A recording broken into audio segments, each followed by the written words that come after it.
my dear friends, this is Akanksha Singh. Welcome you on YouTube channel Way to JRF. आज हम करने वाले हैं मोटिवेशनल थ्योरी ऑफ मैनेजमेंट। ये है लेक्चर नंबर 18। इसके पहले 17 वीडियो आ चुके हैं, तो आप ज़रूर देखिएगा। उसका एक पूरा प्लेलिस्ट है जिसका लिंक डिस्क्रिप्शन में भी दिया है एंड ऊपर आई बटन पे भी लिंक दिया हुआ है। एंड टेलीग्राम चैनल का लिंक डिस्क्रिप्शन में दिया है, वहाँ से आप टेलीग्राम चैनल सब्सक्राइब कर लीजिएगा।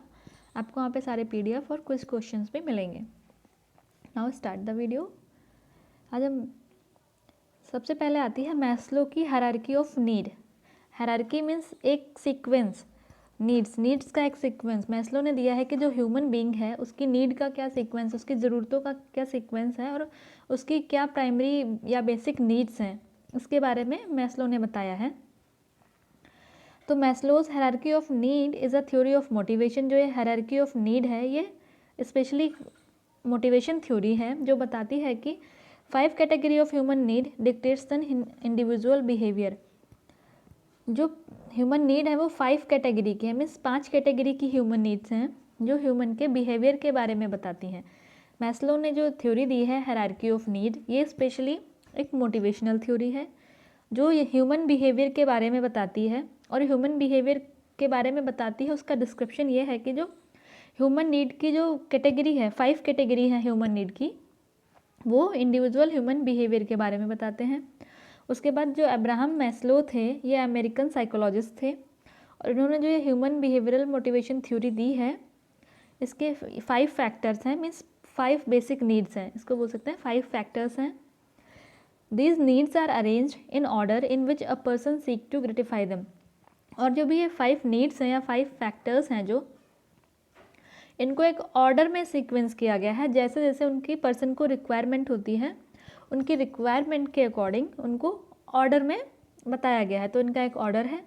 तो देखते हैं आगे क्या है। ये हिंदी में है तो हिंदी में भी देख लीजिए। नेक्स्ट, ये थ्योरीज हैं, ये number 1, number 2, number 3, number 4, then आती है ये नंबर 5। ये 5 फैक्टर्स हैं, 5 नीड्स हैं बेसिक। तो इनको हम देखेंगे कैसे। ये बेसिक मीन्स ये ग्राउंड से स्टार्ट है। Ground theory means basic need means बिल्कुल जो ग्राउंड से रिलेटेड है, जो बहुत ज़्यादा ज़रूरी है। सबसे पहली बेसिक नीड क्या है? Physiological need. फिजियोलॉजिकल नीड में आता है water, air, food, shelter. Mainly simple सा आता है रोटी, खाना। रोटी मीन्स खाना, उसका रहने के लिए घर, पहनने के लिए कपड़े। ये बेसिक नीड है। ये ह्यूमन बीइंग की, लाइक ये ह्यूमन बीइंग है कोई, तो उसकी बेसिक नीड है फिजियोलॉजिकल नीड। उसके रहने को घर मिले, खाने के लिए खाना और पहनने के लिए कपड़े। ये बेसिक नीड हो गई। जब ये नीड एक दिन के लिए पूरी हो गई, लाइक फिजियोलॉजिकल नीड जो भी थी उसको, खाना, पानी और रहने के लिए घर, कपड़े, अगर एक दिन के लिए उसको मिल गया, उसके बाद वो फ्यूचर के लिए सोचेगा। देन आएगा सेफ्टी नीड्स, क्योंकि एक दिन की फुलफिल हो गई, ठीक है। उसके बाद ह्यूमन नेचर है कि हमें अगले दिन, ह्यूमन नेचर है कि वो नेक्स्ट डे के लिए प्लान करता है, नेक्स्ट डे के लिए सोचता है कि क्या करना है नेक्स्ट डे। तो first basic need is physiological need. अब एक दिन की फिजियोलॉजिकल नीड पूरी हो गई, देन उसको फिर नेक्स्ट के लिए कि उसको नेक्स्ट डे कैसे सर्वाइव करना है, उसके लिए उसको कुछ सेफ्टी चाहिए। मीन्स कुछ ऐसा चाहिए जिससे वो जो भी उसका मकान है, रहने के लिए घर है, कपड़े, खाना, उनकी एक मीन्स एक अमाउंट में उनको स्टोर कर सके, या उसके पास एक सफिशिएंट अमाउंट में हो जो उसको इन फ्यूचर यूज़ आए, उसको बोलते हैं सेफ्टी नीड। तो उसमें देखिएगा अपनी पर्सनल सिक्योरिटी, मीन्स रहने के लिए घर अगर एक दिन के लिए मिल गया तो नेक्स्ट डे उसको कैसे क्या करना है। देन एम्प्लॉयमेंट, कुछ मनी या पैसे जिससे खाने का, क्या उसको नेक्स्ट डे क्या खाना है, क्या रिसोर्सेज, हेल्थ, प्रॉपर्टी, ये सब ये आता है सेफ्टी नीड में। बेसिक एक दिन की नीड पूरी हो गई, that is physiological need. Then उसको आगे कैसे सस्टेन करना है, उनको फ्यूचर में कैसे रिटेन करना है कि ऐसे ही ये नीड्स कंप्लीट होती रहें, उसके लिए आता है सेफ्टी नीड। अब पर्सन के पास घर हो गया, रहने के लिए, खाने के लिए खाना है, कपड़े हैं, अब पूरे घर में वो अकेले तो रहेगा नहीं। उसके बाद उसको क्या चाहिए? Love and belongings, means family, friends, relationships, ये तो उसको चाहिए लव एंड बिलोंगिंग्स। पहले घर, जो बेसिक नीड्स थी वो कंप्लीट हुई। देन नीड्स की सिक्योरिटी, कि हाँ सेफ्टी एंड सिक्योरिटी फ्यूचर में ज़रूरत अगर हुई, जो भी नीड्स हैं उनको कैसे रिटेन रखा जाए। जब सारी नीड्स फुलफिल हो गई, देन आता है उसको फैमिली चाहिए, रिलेशनशिप चाहिए, उसको फ्रेंड्स चाहिए, तो लव एंड बिलोंगिंग्स। अब फैमिली एंड फ्रेंड्स भी हो गए, उसके बाद क्या चाहिए? उसके बाद चाहिए respect, esteem, self esteem. Means इसको बोलते हैं सेल्फ इस्टीम। एक सोसाइटी में एक इमेज चाहिए, एक रिकॉग्निशन चाहिए, एक आइडेंटिटी चाहिए कि उसकी सेल्फ आइडेंटिटी क्या है, ठीक है। देन सेल्फ आइडेंटिटी हो गई, उसके बाद आता है self actualisation. This is the 5th basic need. और सेल्फ एक्चुअलाइजेशन मीन्स पर्सन को खुद को पता हो गया कि वो एक्चुअली है क्या, उसको उसकी सारी नीड्स, जो भी उसकी कैपेबिलिटीज़ थी, जो भी उसकी रिक्वायरमेंट्स थी, सारी नीड्स एंड रिक्वायरमेंट फुलफिल हो गई। This is the last stage of need. तो बेसिकली जो 5 नीड्स है वो है, पहले फिजियोलॉजिकल नीड मीन्स रहने के लिए घर, कपड़ा और खाना। उसके बाद उसकी सेफ्टी एंड सिक्योरिटी कि कैसे इन फ्यूचर उसको सस्टेन रखना है। देन घर हो गया, रहने के लिए खाना, कपड़ा, सब कुछ हो गया। देन उसके बाद चाहिए उसको family, friends, love relationship, love and belongings. Then उसके बाद सब सारा कुछ मिल गया, फिर उसको सोसाइटी में चाहिए एक रिस्पेक्ट, सेल्फ स्टीम चाहिए, रिस्पेक्ट चाहिए, एक रिकॉग्निशन चाहिए, उसकी एक इमेज होनी चाहिए। ये सारा होने के बाद आता है self actualisation is the top most need. 5th factor is self actualisation means जिसमें पर्सन को पता हो गया कि उसकी जो भी कैपेबिलिटीज़ थी, उसकी जो नीड्स थी, जो उसकी रिक्वायरमेंट थी, सारा कुछ फुलफिल हो गया। This is the last stage, self actualisation. Next is आती है एल्डरफर की ERG थ्योरी।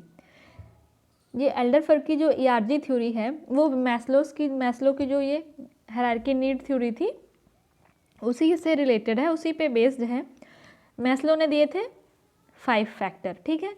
तो एल्डरफर जो हैं इन्होंने मैस्लो की जो थ्योरी थी उसको स्टडी किया, उसको पढ़ा, तो उन्होंने ये बताया कि आपकी थ्योरी ना बहुत बड़ी है, इसमें 5 फैक्टर हैं।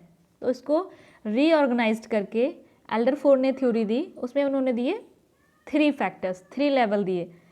मीन्स है कुछ नहीं, थ्योरी लगभग वही सेम है। एल्डरफर ने मैस्लो की थ्योरी को स्टडी किया, रिकॉग्नाइज किया। मैस्लो ने दिए थे 5 फैक्टर, एल्डरफर ने 5 फैक्टर को पढ़ा।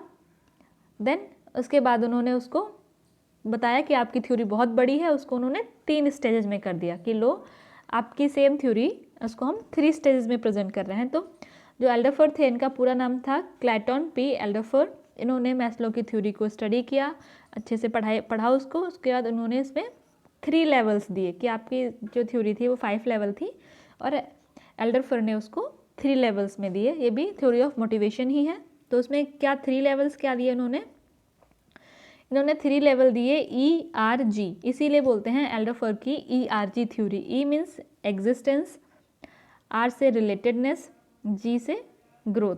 तो ये तीनों हैं क्या, इनके एक्सप्लेनेशन देखते हैं कि ये जो मैस्लो की थ्योरी थी और ये एल्डरफर की थ्योरी मैस्लो की थ्योरी से कैसे रिलेटेड है और इसकी थ्योरी को इन्होंने कैसे समराइज़ किया 3 लेवल में। मैस्लो की थी 5 लेवल थ्योरी को एल्डरफर ने 3 लेवल में कैसे समराइज़ किया, आगे देखते हैं। तो एल्डरफर ने दिया existence E, relatedness R, G is growth. तो इन्होंने एल्डरफर ने दी ERG थ्योरी। एग्जिस्टेंस मीन्स हम इस जो भी हमारा इन्वायरमेंट है वहाँ पे एग्जिस्ट कर रहे हैं, हम रह रहे हैं, हमारी जो बेसिक एंड फिजियोलॉजिकल नीड हैं वो फुलफिल हो रही हैं, दैट इज़ एग्जिस्टेंस। तो एग्जिस्टेंस में उन्होंने कर दिया कि जो हमारी फिजियोलॉजिकल बेसिक नीड्स हैं उसके बाद उनकी सिक्योरिटी है, ये एग्जिस्टेंस में आता है। जब हमारे पास बेसिक नीड्स ही नहीं होंगी, हमारे पास फिजियोलॉजिकल सेफ्टी या सिक्योरिटी ही नहीं होगी, तो हमारा एग्जिस्टेंस ही नहीं होगा। तो उन्होंने बोला कि जो आपने ये मैस्लो ने जो फिजियोलॉजिकल और सेफ्टी की जो दो स्टेज दिए थे उनको कंबाइन करके उन्होंने एक बना दिया एग्जिस्टेंस की।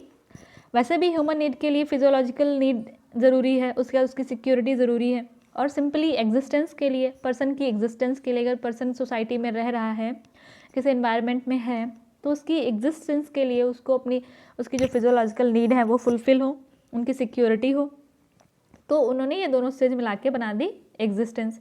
उसके बाद जब बेसिक नीड्स, ये फिजियोलॉजिकल नीड्स पूरी हो गई, उसके बाद आता है family, friends means love and social love and belongingness. तो ये हो गया रिलेटेडनेस, क्योंकि यहाँ पे लोग एक दूसरे से कनेक्ट कर रहे हैं, फैमिली बना रहे हैं, उनकी फैमिली है, फ्रेंड्स हैं, मीन्स रिलेशन है, रिलेटेडनेस है।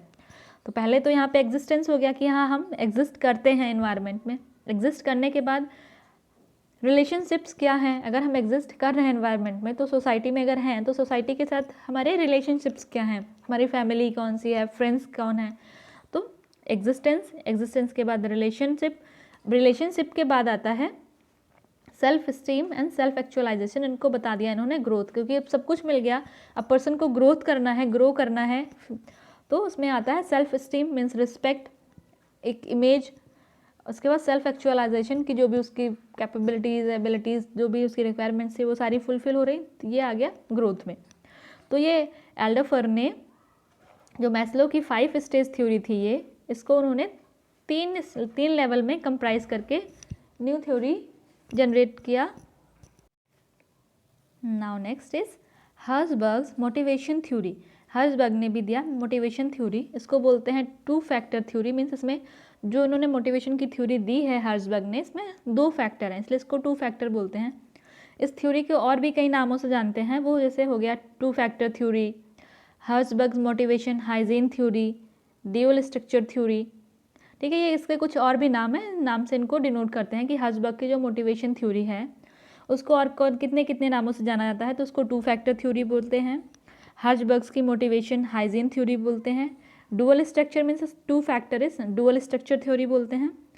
और इसको हर्ज़बर्ग ने दिया था, इसका इनका पूरा नाम था फ्रेडरिक हर्ज़बर्ग। इन्होंने इसको 1959 में ये थ्योरी दी थी। इसके जो 2 फैक्टर थे, मोटिवेशन थ्योरी है तो एक तो मोटिवेटर फैक्टर है, दूसरा हो गया hygiene factor. Motivator factor motivation के लिए है, ये जो भी एम्प्लॉयमेंट्स हैं या एम्प्लॉई हैं जो भी, उनको मोटिवेट करता है, उनको अपने काम करने के, उनको हार्ड वर्क, अपना जो वो काम कर रहे हैं वो उस वर्क के लिए उनको मोटिवेट करता है कि और अच्छे से और हार्ड वर्क कैसे करें। देन हाइजीन फैक्टर जो है ये इनको सेटिस्फैक्शन देता है। हाइजीन फैक्टर जो है ये मोटिवेशन के लिए नहीं है, हाइजीन फैक्टर मोटिवेशन के लिए नहीं है, हाइजीन फैक्टर जो है वो सेटिस्फैक्शन देते हैं कि जो एम्प्लॉय काम कर रहा है उसमें वो सेटिस्फाइड है कि नहीं है। हाइजीन फैक्टर जो है वो सेटिस्फैक्शन देते हैं, और जो मोटिवेटर फैक्टर हैं ये मोटिवेशन देते हैं कि पर्सन और अच्छा और हार्ड वर्क कैसे करे। तो ये हिंदी में है। और कुछ इन्होंने जो हाइजीन फैक्टर दिए थे, इन्होंने जो हर्ज़बर्ग ने टोटल 10 हाइजीन फैक्टर दिए थे। ठीक है, तो 10 हाइजीन फैक्टर थे टोटल। उसमें थे जैसे सैलरी हो गया, जॉब सिक्योरिटी, अब पर्सन को प्रॉपर सैलरी मिल रही है, उसकी जॉब की सिक्योरिटी है तो वो सेटिस्फाइड है, अच्छा काम करेगा। जैसे वर्किंग कंडीशन, एनवायरनमेंट कंडीशन क्या है उसके, जो जहाँ पे भी वो वर्क कर रहा है, जो भी ऑर्गेनाइजेशन है वहाँ पे उसके relationship with peers, supervisors, subordinate, और जो कंपनी की policies and administration, status, personal life, ये सब कुछ 10 फैक्टर्स थे हाइजीन के जो सेटिस्फैक्शन देते हैं। ठीक है, जो हाइजीन वाले फैक्टर हैं वो सेटिस्फैक्शन के लिए होते हैं। अगर हाइजीन पुअर होगा मीन्स जो उसकी इन्वायरमेंटल कंडीशन है, सैलरी है, जॉब सिक्योरिटी है, ये सब अगर अच्छी नहीं होगी तो हाइजीन फैक्टर जो है ये एम्प्लॉय जो भी एम्प्लॉय जॉब कर रहा है उसको सेटिस्फैक्शन को डिक्रीज़ करेंगे। जब हाइजीन फैक्टर अच्छा होगा तो इंडिविजुअल का सेटिस्फैक्शन, जब वो सेटिस्फाई रहेगा अपने जॉब से तो अच्छा काम करेगा। तो हाइजीन फैक्टर स्पेशली सेटिस्फैक्शन के लिए वर्क करते हैं। और जो मोटिवेशनल फैक्टर थे ये जो भी एम्प्लॉय है उनको काम करने के लिए मोटिवेट करते हैं। तो जो मोटिवेशनल थे 6 मोटिवेशन फैक्टर थे, उनको बोलते हैं ग्रोथ, उसको शॉर्ट में बोलते हैं GARWAR, इसको बोलते हैं घर वार शॉर्ट में। 6 फैक्टर हो गए, G से ग्रोथ, A से अचीवमेंट, R से रिस्पॉन्सिबिलिटी, W से वर्क इटसेल्फ, अब पर्सन मोटिवेटेड है तो अपने आप से ही काम करेगा। देन A आता है एडवांसमेंट, R से रिकॉग्निशन। तो मोटिवेशन के 6 फैक्टर थे जिनको शॉर्ट में बोलते हैं घर वार, और जो हाइजीन के थे ये 10 फैक्टर हैं। हाइजीन वाले फैक्टर सेटिस्फैक्शन के लिए वर्क करते हैं कि पर्सन जो भी एम्प्लॉय वर्क कर रहा है वो अपने काम से सेटिस्फाइड है या नहीं है। और जो मोटिवेटिंग फैक्टर होते हैं ये मोटिवेशन के लिए काम करते हैं कि पर्सन को ज़्यादा से ज़्यादा काम करने के लिए और अच्छा काम करने के लिए कैसे मोटिवेट किया जाए। तो ये मोटिवेशन जो फैक्टर होते हैं वो पर्सन को मोटिवेट करने में हेल्प करते हैं। और हाइजीन फैक्टर सेटिस्फैक्शन के लिए, हाइजीन फैक्टर कभी मोटिवेट नहीं करेंगे और मोटिवेट फैक्टर कभी सेटिस्फैक्शन के लिए यूज़ नहीं होंगे। तो इसलिए इनको 2 फैक्टर थ्योरी बोलते हैं। Means hygiene factor for satisfaction, motivator factor for motivation. तो 2 फैक्टर हो गए। Thank you. ये मेरा फेसबुक पेज है way to JRF with Akanksha Singh and YouTube channel है वे टू JRF, तो चैनल को सब्सक्राइब ज़रूर कर लीजिएगा। अगर वीडियो आपको अच्छी लगी हो तो प्लीज़ वीडियो को लाइक एंड कमेंट ज़रूर करिएगा। चैनल को सब्सक्राइब कर लीजिए अगर आप चैनल पर पहली बार हैं या अभी तक आपने चैनल सब्सक्राइब नहीं किया है तो चैनल को ज़रूर सब्सक्राइब कर लीजिएगा एंड वीडियो को अपने फ्रेंड्स के साथ ज़्यादा से ज़्यादा शेयर करें। जल्दी ही मिलते हैं नेक्स्ट वीडियो में, तब तक के लिए wish you all the very best, good luck, take care, bye bye.